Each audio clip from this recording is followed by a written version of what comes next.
Okay, let's just dive right into this explainer. Today, we're putting on our tech equity analyst hats to really unpack a massive structural downgrade currently facing Nvidia's absolute dominance in the AI chip market. We're going to dig into the valuation models, the revenue growth drivers, and the hidden market forces that are literally reshaping the silicon landscape as we speak. Here is our roadmap for this analysis.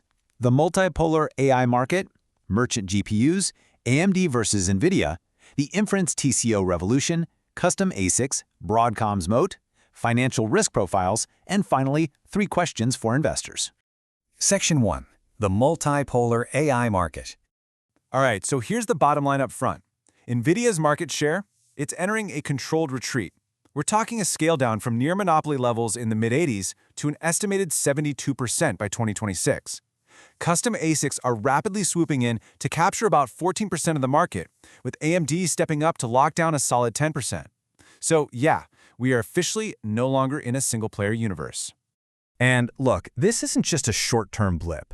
It is a serious structural headwind for Nvidia's revenue growth. JP Morgan estimates that these custom chips could nearly double their footprint, claiming roughly 45% of the total accelerator market by 2028.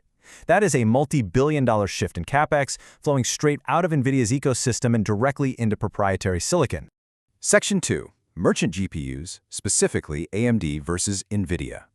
Just to baseline quickly, merchant GPUs are your standard off-the-shelf processors sold publicly to anyone willing to write a check. And right now, AMD is proving to be a highly profitable, scalable second source for hyperscalers who are frankly desperate to diversify their supply chains and claw back some pricing leverage. Now, as an equity analyst, this number right here is absolutely key. Analysts are currently placing AMD's discounted cash flow, or DCF, intrinsic value at up to $220 per share. That suggests the stock is, fairly valued to maybe modestly undervalued today. But there's a massive bull case hiding here. If AMD's upcoming MI400 roadmap actually captures 15% of the market, we could see a major sum of the parts re-rating. And this slide brilliantly illustrates the real-world hardware trade-offs driving those exact valuations. AMD's MI300X gives hyperscalers a massive 192 gigabytes memory advantage for about $15,000, which is just incredibly efficient for memory-bound inference tasks.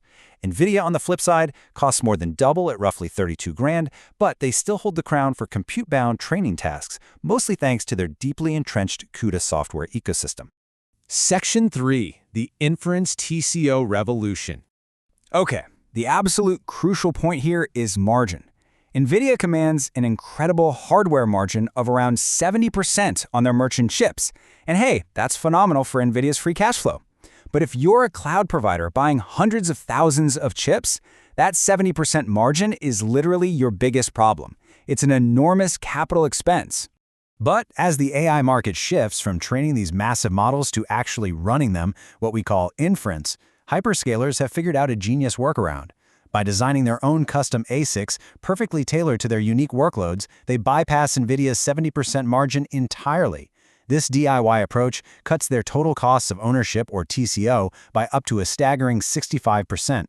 Which brings us to a fascinating reality that every investor really needs to understand. The primary force eroding Nvidia's dominance, it isn't AMD. It's not another chip maker. It's the DIY CapEx realignment of the hyperscalers themselves. Google, Amazon, Microsoft, Meta. Nvidia's biggest customers are actually transforming into their most capable competitors. Section 4. Custom ASICs and Broadcom's moat. Let's map out exactly who is building what. You've got Google with their TPU, Amazon's Trainium, Meta's MTIA, and Microsoft's Maya. But look at the design partner column. Broadcom is the absolute powerhouse behind the scenes here, capturing around 70% of this exploding custom design market, with Marvell taking a really strong second place alongside Amazon. What's crazy is that Broadcom's moat is virtually hidden from all those public benchmark wars. They aren't selling chips to directly compete with Nvidia. They provide custom silicon engineering and networking directly to the hyperscalers. This incredibly sticky, service-based moat gives them a reported $73 billion AI order book. And honestly, a lot of valuation models suggest the market hasn't fully priced in this earnings trajectory yet. Section 5. Financial risk profiles. Let's actively contrast the risk profiles of these two strategies because they are night and day. Merchant GPU makers like AMD and Nvidia, they face extreme R&D execution risk. They're fighting constant architectural battles, and their survival is entirely dependent on broad software adoption. Custom ASIC designers, conversely, have a super reliable service-based moat. They've got a captive hyperscaler audience, massive dedicated order books, and they are completely isolated from those brutal direct GPU benchmarks. If you want to see the ultimate danger of the merchant model, just look at Intel. It's a complete cautionary tale. Their AI accelerator ambitions totally collapsed due to pure execution failures. Their Gaudi 3 chip missed a highly modest $500 million target, and their upcoming Falcon Shores GPU was straight up canceled. On the total opposite side of the risk spectrum, we have Huawei. They managed to capture 20% of the Chinese market, but this is entirely due to sanctions-driven necessity and a geopolitically insulated environment, not raw outperformance against Nvidia. From an analyst standpoint, trying to run a DCF on Huawei is incredibly tough due to their non-public status and these massive geopolitical risk premia. Section 6. 3 questions for investors. Bringing this all together, here are the 3 pivotal questions institutional investors absolutely must ask regarding Nvidia's future revenue sustainability. 1.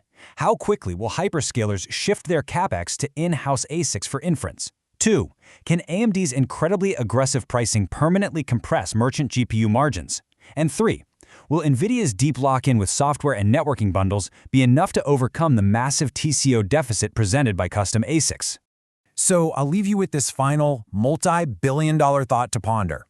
As inference workloads begin to completely dominate the AI landscape and hyperscalers increasingly print their own cost-saving chips to protect their margins, are we currently witnessing the absolute peak of merchant silicon? It's the question that will define the next decade of tech equity. Thanks for joining me for this explainer.